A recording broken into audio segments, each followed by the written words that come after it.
ओम शांति। सुनते हैं आज का मुरली मंथन।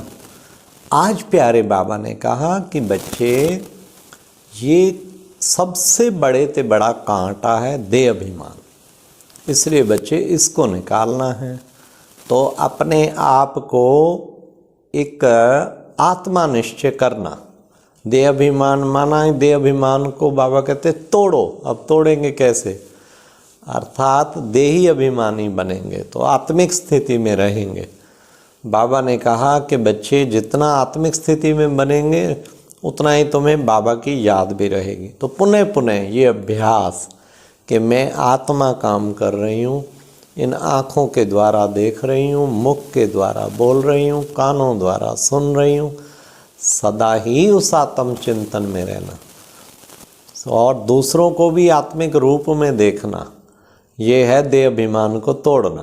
तो बाबा कहते पुनः पुनः बच्चे बस इसी अभ्यास को बढ़ाते चलो, तो एक तुम्हारी दृष्टि भी भाई भाई की दृष्टि हो जाएगी और आत्मिक दृष्टि तो बहुत ही अच्छी दृष्टि हो जाएगी।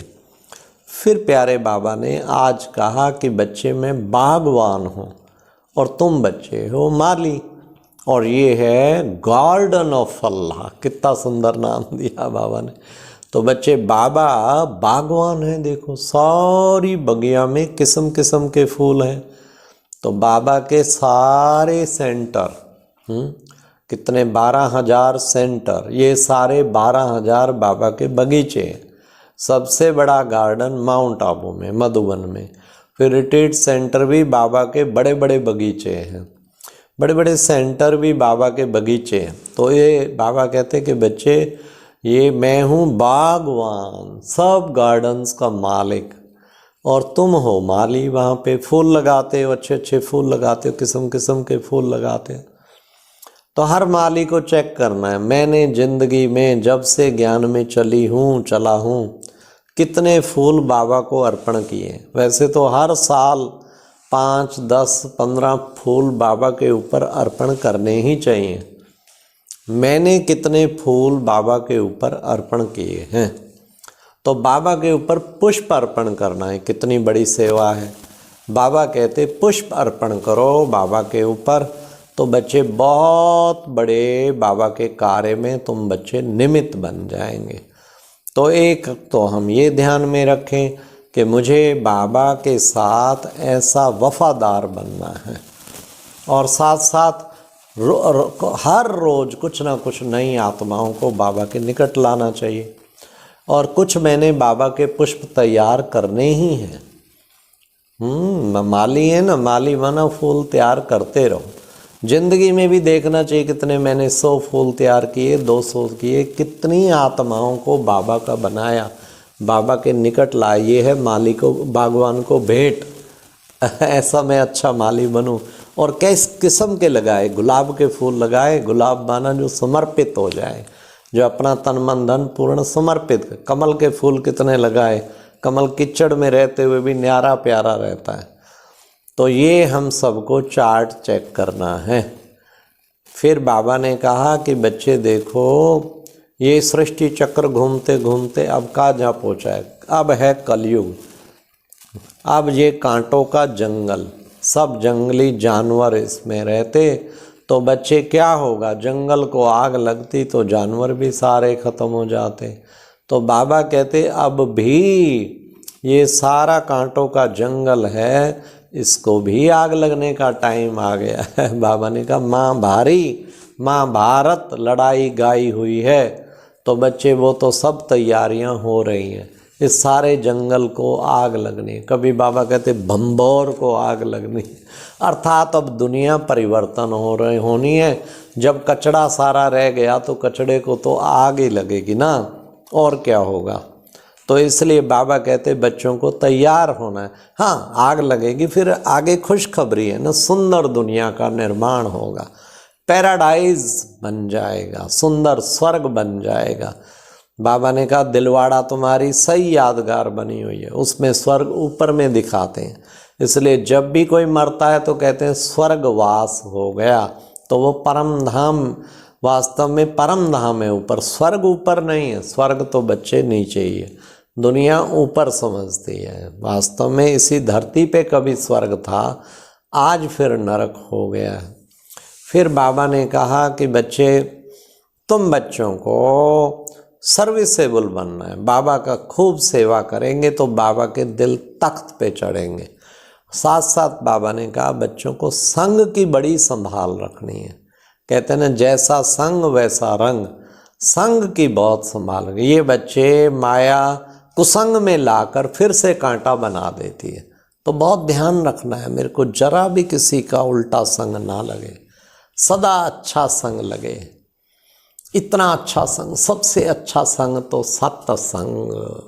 सत्संग किसका? शिव बाबा का सत्संग। और गायन है, सत्संग दो कड़ियाँ करण नसीबा वाले। ये कहा जाता है ना, भाग्यवान व्यक्ति ही सत्संग करते। वो सत्संग किसे समझते? लत्संग। भाई सारे इकट्ठे हो गए, हाँ जी सत्संग हो गया चालू, कुछ कथा वथा पढ़ दी। बाबा कहते बुद्धि का संग कहाँ है? वो है सत्संग। बुद्धि का संग होना चाहिए एक शिव बाबा में, फिर समझो सत्य का संग है। तो ये सत्संग हम सदैव बुद्धि में रखें, सत्संग। तो ये सत्संग जितना हम बाबा कहते अच्छा रहे, बुद्धि में टिका के रखो। जैसा सत्संग मेरा एक बाप का संग दूसरा ना कोई, मेरा तो एक शिव बाबा दूसरा ना कोई। ये बात बुद्धि में रहनी चाहिए।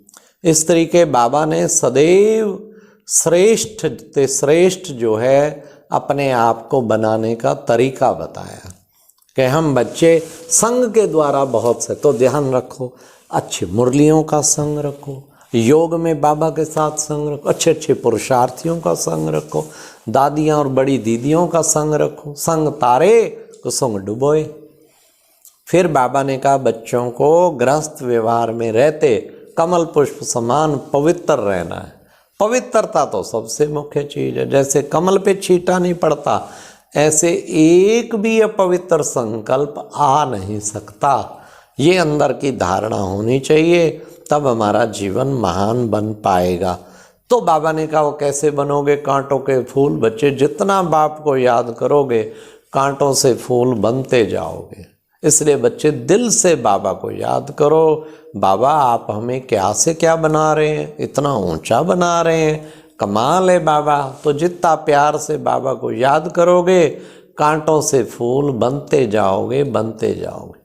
फिर बाबा ने कहा मैं तुम्हें विश्व का मालिक बनाने आता हूँ।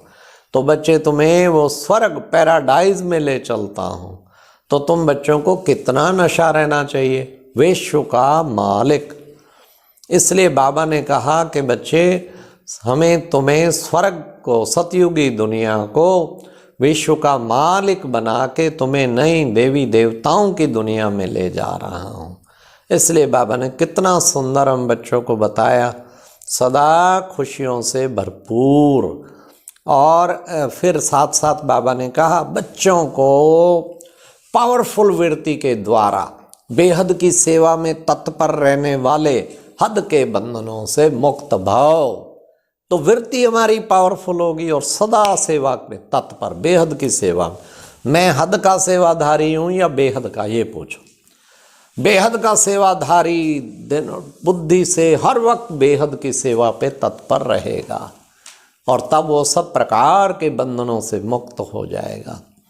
और लास्ट फिर बाबा ने कितना सुंदर कहा, सेवा में सफलता के लिए अपनी बोल चाल चलन बिल्कुल बाप समान बनाओ, फिर आपको सेवा में कितनी सफलता मिलेगी, वो जो है इतनी मिलेगी जितनी ब्रह्मा बाप को मिली। अच्छा, ओम शांति। ये था आज का मुरली मंथन।